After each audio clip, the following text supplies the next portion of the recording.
السلام علیکم ورحمۃ اللہ وبرکاتہ۔ محترم ناظرین، محترم سامعین،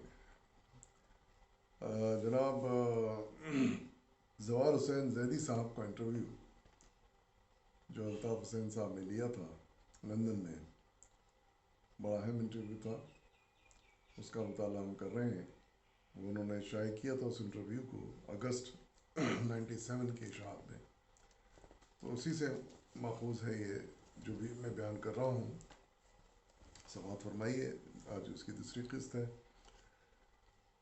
تو زیدی صاحب سے گفتگو چل رہی تھی الطاف حسین صاحب کی، تو لکھتے ہیں الطاف حسین صاحب کہ زیدی صاحب کہہ رہے تھے کہ اس وقت کا ایک ایک منظر میری آنکھوں کے سامنے گھوم رہا ہے۔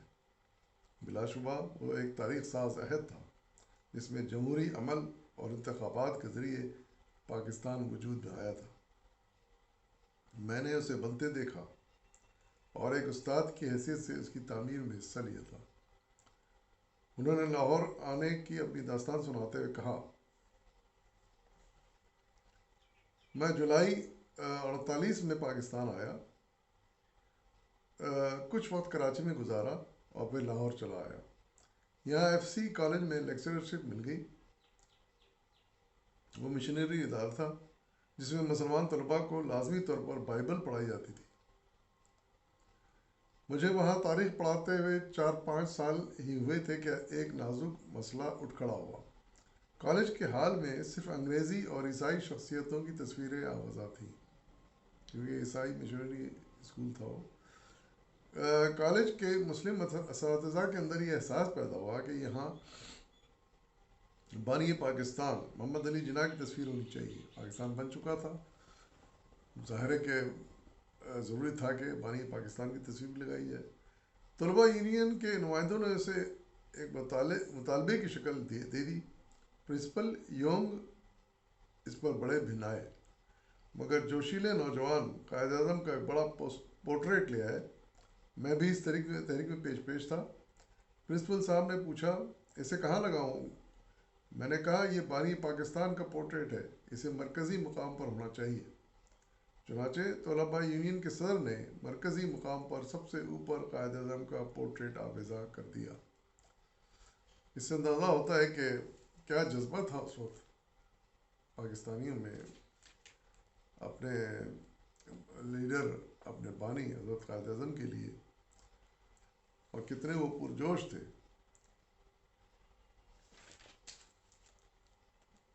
پھر آگے آپ بیان کرتے ہیں زیدی صاحب کے 1 سال کے لیے انہیں لندن کے school of oriental and African studies میں 1 سال کے لیے فیلوشپ مل گئی انہیں۔ لندن میں قیام تھا ان کا، بعد میں لندن چلے گئے تھے، وہاں ان کو 1 سال کے لیے فیلوشپ مل گئی۔ فیلوشپ کا 1 سال ختم ہوا تو پی ایچ ڈی کرنے کی ٹھانی اور بھی بچوں کو پاکستان بھیج دیا۔ 2 سال پہلے ہی اپنا تھیسس مکمل کر لیا۔ اس دوران پروفیسر بشام سے ایک تعلق پیدا ہو چکا تھا۔ وہ مجھے زیدی بھائی کہتے تھے اور میرا بڑا خیال رکھتے تھے۔ جون 64 میں یونیورسٹی کے اورینٹل اسکول میں ایک پوسٹ نکلی۔ میں نے ابھی تک پی ایچ ڈی کا تھیسس پیش نہیں کیا تھا، اس لیے لیکچرشپ کے لیے درخواست نہیں دی۔ آخری تاریخ سے ایک شام پہلے پروفیسر صاحب نے پوچھا، زیدی بھائی تم نے درخواست کیوں نہیں دی؟ ابھی کاغذات مکمل کر کے ابھی جمع کرا دو۔ میں نے حکم کی تعمیل کی، لیکن ایک دھڑکا سا لگا رہا۔ صبح کی نماز کے بعد مسلح پر بیٹھ گیا اور بڑی عاجزی اور آہوازاری کے ساتھ اپنے رب کو پکارتا رہا کہ میری عزت تیرے ہاتھ میں ہے، تو اپنی خاص مدد فرما۔ آنکھوں سے آنسو تھمتے ہی نہ تھے، اور پھر ایک لمحہ ایسا طلوع ہوا کہ دل کو قرار سا آ گیا۔ اللہ نے میری عزت رکھ لی تھی، مجھے اس پوسٹ کی پیشکش ہوئی۔ حالانکہ میرے سوا تمام امیدوار پی ایچ ڈی تھے، لیکن پیشکش ان کو ہوگی۔ یہ شاید ان کی دعاؤں کا اثر تھا جو دل سے انہوں نے مانگی تھی۔ قدرت نے شاید مجھے کسی بڑے کام کے لیے تیار کیا تھا۔ 65 میں پروفیسر اصبر L Philips, director school of oriental and African studies, London university نے تجویز پیش کی کہ تقسیم ہند کے موضوع پر ایک بین الاقوامی سیمینار منعقد ہونا چاہیے۔ انہوں نے ڈاکٹر ملہوترا کو انڈین نیشنل کانگریس اور مجھے آل انڈیا مسلم لیگ پر تحقیقی کام سپرد کیا۔ یعنی یہاں سے ابتدا ہوئی تھی یہ تحریک پاکستان کی تاریخ مرتب کرنے کی۔ یہ جو تھے وہاں کے ڈائریکٹر تھے، انہوں نے تجویز دی کہ انڈیا کی جو تاریخ ہے، یہ انگریزی دور کی تاریخ اور آزادی کی تاریخ، یہ وہ ڈاکٹر ملہوترا مرتب دیں گے، ان کو ایڈوائز کیا گیا، اور پاکستان کی تحریک کی تاریخ جو ہے وہ ڈاکٹر زوار حسین زیدی مرتب کریں۔ میں نے چاروں طرف نگاہ دوڑائی۔ انڈیا آفس لائبریری میں بھی مطلوبہ دستاویزات نہیں تھے۔ ایسے میں فقط ڈاکٹر جمیل الدین احمد کی تصنیف نے قدرے رہنمائی کی۔ یعنی ظاہر ہے ان کے پاس وقت پورا مواد تو موجود ہی تھا کہ وہ تحریک پاکستان کی تاریخ لکھنے بیٹھ جاتے، تو ان کو صرف ایک ان کے ذہن میں جو آئے وہ ڈاکٹر جمیل الدین احمد تھے، جن کی تصنیف نے کچھ ان کی رہنمائی کی۔ میں نے کھوج لگانا شروع کیا کہ مسلم لیگ کا ریکارڈ کہاں سے مل سکتا ہے، اور یہ جان کر حیران رہ گیا کہ ماشاء اللہ کے کارپرتازوں نے 1958 عیسوی میں اسے ضبط کر کے مہر بند کر دیا ہے۔ ہم جانتے ہیں 1958 میں ایوب خان نے مارشل لا لگا دیا تھا۔ انہوں نے کیا کیا، وہ ساری تاریخی ریکارڈ اٹھا کے اس کو لاک کر دیا، ضبط کر کے مہر بند کر دیا۔ اب یہ پولیس کی تحویل میں ہے۔ لیگ کا ریکارڈ بچانے کے لیے فوری اقدامات کی ضرورت محسوس ہوئی، لہٰذا میں نے پاکستان میں اپنے ساتھی مورخین اور دیگر سرکاری عہدیداران سے رابطہ قائم کیا۔ خوش قسمتی سے مغربی پاکستان کے governor Nawab Amir Muhammad Khan of Kalabagh کو میں ذاتی طور پر جانتا تھا۔ ان سے براہ راست خط و کتابت میں آسانی ہو گئی۔ ان کے فرزند ملک مظفر خان میرے پرانے شاگرد تھے۔ انہوں نے صدر ایوب کو پوری صورتحال سے آگاہ کیا۔ ان حضرات کی بروقت مداخلت سے مجھے مارچ 1966 میں اس ریکارڈ تک رسائی حاصل ہو گئی۔ یعنی دیکھیے اس طرح اس کو محفوظ ریکارڈ لاک کر دیا گیا تھا کہ ان کی اپروچ تک وہاں مشکل تھی، لیکن بہرحال انہوں نے سورس نکالی اور کسی طرح وہ ریکارڈ تک رسائی حاصل کی۔ یہ 1966 میں ان کو رسائی ملی۔ اب یہ سراغ لگانا تھا کہ ریکارڈ کہاں پر ہے۔ یعنی یہ تو پتہ چل گیا کہ ریکارڈ محفوظ ہے، کہیں لاک کر کے رکھا ہوا ہے، لیکن ایکچولی کہاں ہے فزیکلی، یہ معلوم کرنا تھا۔ پنجاب ریکارڈ آفس کے نگران کار میاں سعد اللہ اور پھر DIG پولیس سے طویل خط و کتابت کے بعد یہ طے پایا کہ میں اسپیشل برانچ کے ہیڈ کوارٹر خود جاؤں۔ ریکارڈ کراچی میں اسی ادارے کی تحویل میں تھا، یعنی کراچی میں اسپیشل برانچ جو تھی پولیس کی، اس کی تحویل میں تھا یہ ریکارڈ۔ اس خط و کتابت سے اتفاقی طور پر یہ بھی پتہ لگا کہ اسپیشل برانچ کے پاس 1947 عیسوی سے پہلے کا خفیہ ریکارڈ بھی موجود ہے۔ میں اسے 1982 میں نکلوانے میں کامیاب رہا۔ یعنی جب سے انہیں پتہ چلا یہ پیچھے لگے رہے، اور آخر 1982 میں وہ ریکارڈ بھی نکلوا لیا انہوں نے، خفیہ ریکارڈ جو تھا۔ اس دوران پاکستان کے اندر ان حضرات سے بھی رابطہ قائم ہوا جنہوں نے تحریک پاکستان میں نمایاں کردار ادا کیا تھا۔ رابطے کا مقصد یہ تھا کہ ان کو نجی دستاویزات کے متعلق پوچھ گچھ ان سے کی جا سکے۔ اس کوشش کا رد عمل کچھ ملا جلا سا رہا۔ بہت سے لوگوں نے جن کا تعلق لیگ سے تھا اپنے کاغذات پاکستان ہجرت کرنے سے پہلے ہی جلا دیے تھے۔ بہت سے لوگوں نے اتنے اہم کاغذات جلا دیے تھے، کس قدر غیر ذمہ داری کا ثبوت دیا تھا، اور دوسروں نے تقسیم فسادات میں گنوا دیے۔ کچھ نے فسادات، ہم جانتے ہیں انڈیا پاکستان کے ڈویژن کے موقع زبردست فسادات ہوئے تھے ہندو مسلم، تو اس میں ضائع ہو گئے۔ ظاہر ہے کہ جانیں بچا کے بھاگے وہاں سے مسلمان، تو کہاں ان چیزوں کا اتنا خیال رہ سکتا تھا۔ تو تقسیم ہندوستان کے سیمینار کی تیاریاں آخری مرحلے میں داخل ہو چکی تھی اور مجھے پاکستان جانے کی رخصت مل گئی. تو اچھا پھر لندن سے انہیں پاکستان جانے کی چھٹی ملی اسی کام کے لیے. کراچی میں پولیس کی فائلیں دیکھنے کا موقع ملا. وہ پاکستان آ گئے تو اندازہ ہوا کہ مسلم لیگ کا ریکارڈ تلف ہونے کے خطرے سے دوچار ہے. اس وقت انہیں پتہ چلا کہ یہ تو ضائع ہو جائے گا، ظاہر یا کیڑے کھا جائیں گے، دماغ کھا جائیں گی، یا مٹی دھول میں ضائع ہو جائے گا وہ. تو اس کا جو ہے نا احساس ہوا کہ یہ تو اگر اسی طرح پڑا رہا دھول مٹی گھر میں تو ضائع ہو جائے گا، برباد ہو جائے گا. اس ریکارڈ کو تحویل میں دینے کے لیے پولیس کے متعدد خطوط کا آرکائیو اور لائبریری کی نظامت اور لیاقت لائبریری سے کوئی جواب موصول نہیں ہوا. انہوں نے سب اداروں کو موصول خط لکھے کہ اس کے حفاظت کا بندوبست کیا جائے. لیاقت نیشنل لائبریری بڑی لائبریری شاید قائم ہو چکی تھی اس وقت تک، تو ان کو بھی کہا، انہوں نے خط لکھا مگر کوئی جواب نہیں آیا. تاہم bureau of national research and reference کی ایک خصوصی کمیٹی نے ان ریکارڈز کا معائنہ کر کے تصدیق کی کہ ان اہم دستاویزات کو بچانا بہت ضروری ہے. اس کے باوجود عملی طور پر کوئی قدم نہیں اٹھایا گیا. ایک مرحلے پر ڈسٹرکٹ مجسٹریٹ کراچی نے انہیں نیلام کرنے کا حکم جاری کر دیا. واہ! اس پر خوش قسمتی سے ایک ایسے پولیس آفیسر کی بروقت مداخلت سے عمل نہ ہو سکا جو طالب علم میں تحریک پاکستان کا پرجوش سپاہی تھا. یعنی وہ آگے آ گیا. اس نے کہا یہ کیسے ہو سکتا ہے، یہ قومی اثاثہ ہے، اس کو نیلام کیسے کر سکتے ہیں آپ، اس کو تو کسی میوزیم میں محفوظ ہونا چاہیے. تو وہ اس نے بڑا سخت مخالفت کی. حالانکہ پولیس آفیسر تھا وہ، لیکن وہ چونکہ تحریک پاکستان کا ایک سپاہی رہ چکا تھا تو اس لیے اس نے بڑی سختی سے اسٹینڈ لیا اس معاملے میں. پروفیسر زیدی کی آنکھوں میں بڑا کرب اور ایک درد بھری کہانی تھی جو اہل اقتدار کی علم اور تحقیق کے بارے میں بے حسی کا ماتم کر رہے تھے. یعنی ان کو بہت دکھ ان کے بیان میں محسوس ہو رہا تھا کہ جو ہے نا کس طرح بے دردی کا رویہ تھا لوگوں کا اس ریکارڈ کے بارے میں، جو اہم ترین ریکارڈ تھا، جو ہمارے ملک کا ریکارڈ تھا، ہمارے ملک کی تاریخ کا ریکارڈ تھا، وہ ضائع ہونے کے قریب تھا. اس حکایت نے ذہن پہ ایسا اثر کیا کہ چائے پینے کا ہوش ہی نہ رہا. بار بار خیال آ رہا تھا کہ ہمارے حکمران اور سرکاری افسر اپنے وطن کی تاریخ سے کتنے بے تعلق اور بے پرواہ رہے.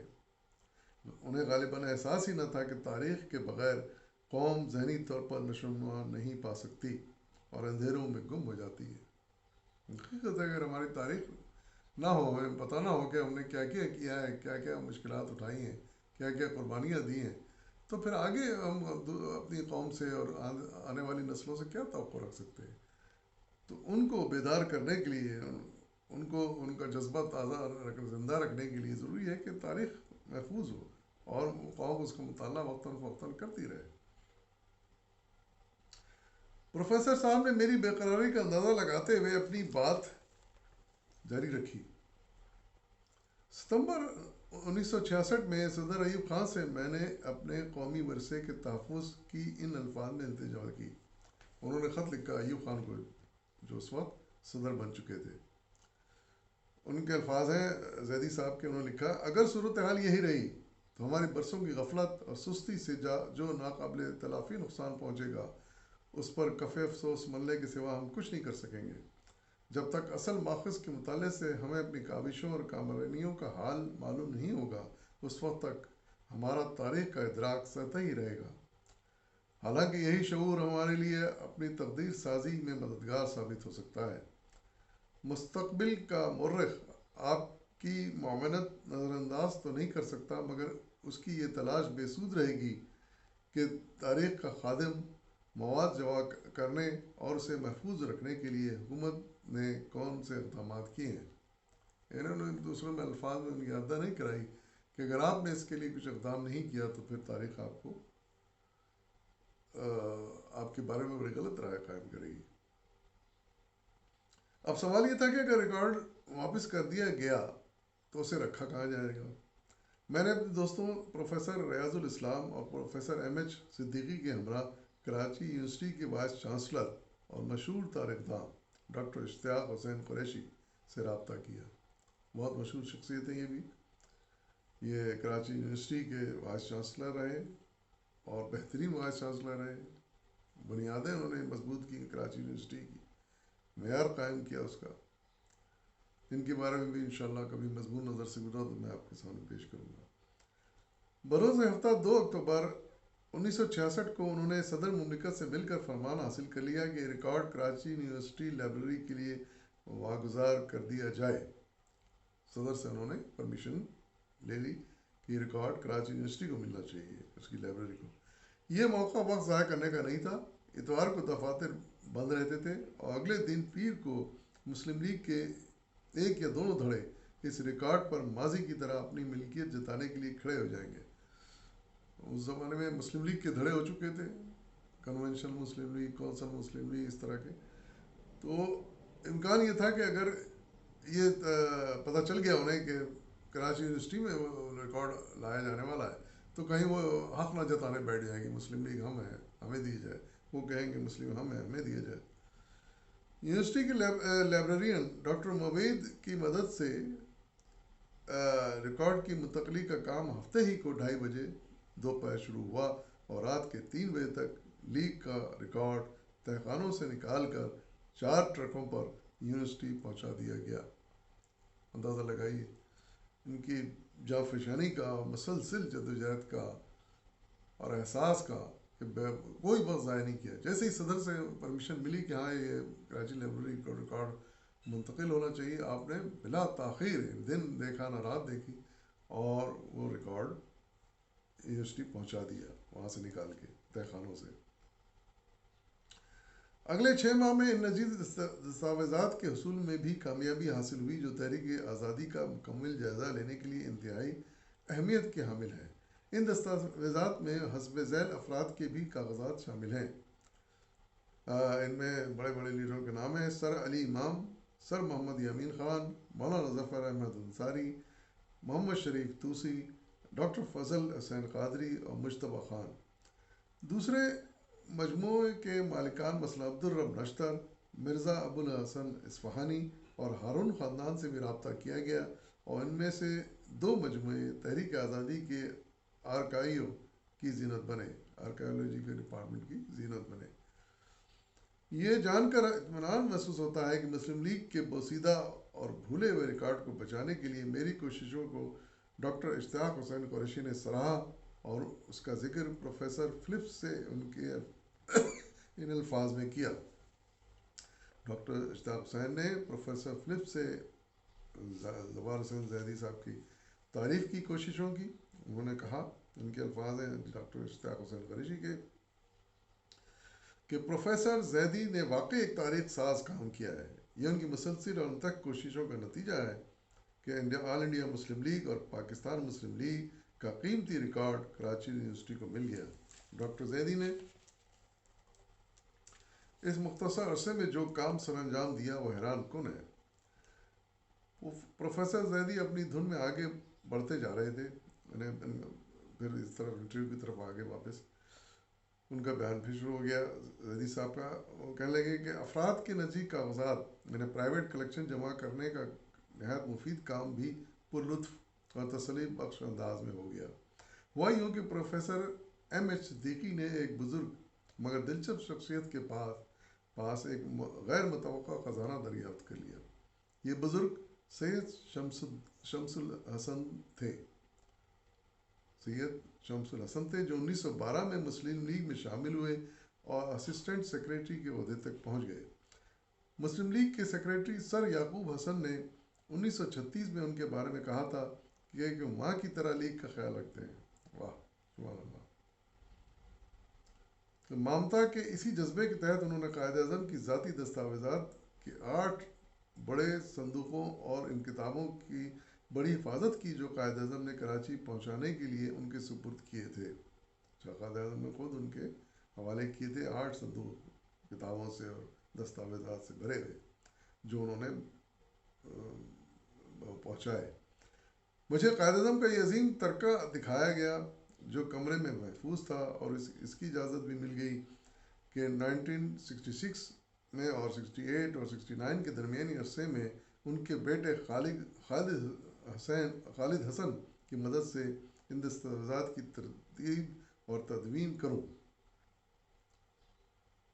بدقسمتی سے خالد حسن نے ان دستاویزات کو اپنا خاندانی ورثہ تصور کر لیا، جس کی وجہ سے قائد اعظم کی میراث کا ایک حصہ ان کی دستاویزات کے مرکزی قالب سے علیحدہ رہ گیا۔ یعنی کچھ حصہ ان کے صاحبزادے نے کہا، دعویٰ کر دیا کہ یہ تو ہمارا ذاتی ملکیت ہے، تو وہ ایک حصہ وہ رہ گیا، اس طرح وہ محفوظ نہیں ہو سکا یونیورسٹی کے لائبریری میں۔ 1967 میں محترمہ فاطمہ جناح کی وفات پر یہ سوال پیدا ہوا کہ جو دستاویزات انہیں اپنے نامور بھائی کے ورثے میں ملی تھیں، ان کی حفاظت کس طرح کی جائے۔ میں نے ڈاکٹر اشتیاق حسین قریشی کو مشورہ دیا کہ وہ کوشش کریں کہ قائد اعظم کی دستاویزات بھی لیگ کے ریکارڈ کے ساتھ ہی کراچی میں رکھی جائیں، کیونکہ اس بات پر ہمارا اتفاق تھا کہ یہ دونوں خزانے ایک ہی جگہ رہنے چاہیے۔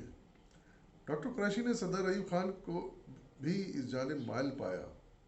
10 جنوری 1967 کو میری صدر صاحب سے ملاقات ہوئی تو میں نے بھی اس نقطے پر زور دیا۔ مرزا ابوالحسن اصفہانی کی حمایت حاصل کرنے کی بھی کوشش کی گئی۔ شروع میں انہیں کچھ تعمل تھا، کیونکہ ان کی نظر میں جو دستاویزات قائد اعظم کے انتقال پر مس جناح کی ملکیت ہو گئی تھی، ان کی وفات کے بعد ان کی بہن شیری بائی کی ملکیت بننی چاہیے تھی، اور حکومت کو مداخلت کرنے کا کوئی حق نہیں پہنچتا تھا۔ اس نقطے پر بحث لاحاصل تھی، اور وہ بھی ایسے شخص سے جس کی زبان اور قلم تیز اور خطرناک ثابت ہو سکتے تھے۔ دراصل انہیں یہ بات ذہن نشین کرانا تھی کہ ان دستاویزات کو مناسب طور سے محفوظ کرنا انتہائی ضروری ہے۔ میں نے لکھا تھا کہ ان کو ایک سیاسی جماعت یا کسی فرد کا لیڈر نہ سمجھنا چاہیے، یہ قوم کی امانت ہے۔ آخرکار ہماری بردباری نے اثر دکھایا۔ بروز جمعہ 3 اگست 1968 کو قائد اعظم پیپرز، یعنی وہی پوری تاریخ، مس جناح کے کاغذات کے ساتھ کراچی یونیورسٹی لائبریری میں مسلم لیگ کے ریکارڈ کی طرح شامل ہو گئیں۔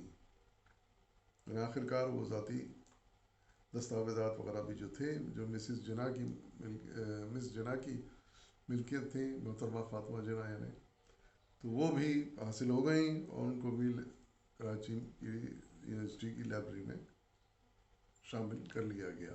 اس طرح بہت بڑا اس کا جو تعداد تھی، بڑی تعداد جو ہے دستاویزات کی اور ڈاکومنٹس کی، وہ محفوظ ہو گئی۔ مزید اس کے بارے میں کچھ تفصیل ہے جو انشاءاللہ میں آئندہ قسط میں پیش کروں گا۔ فی الوقت اجازت دی ہے، فی امان اللہ۔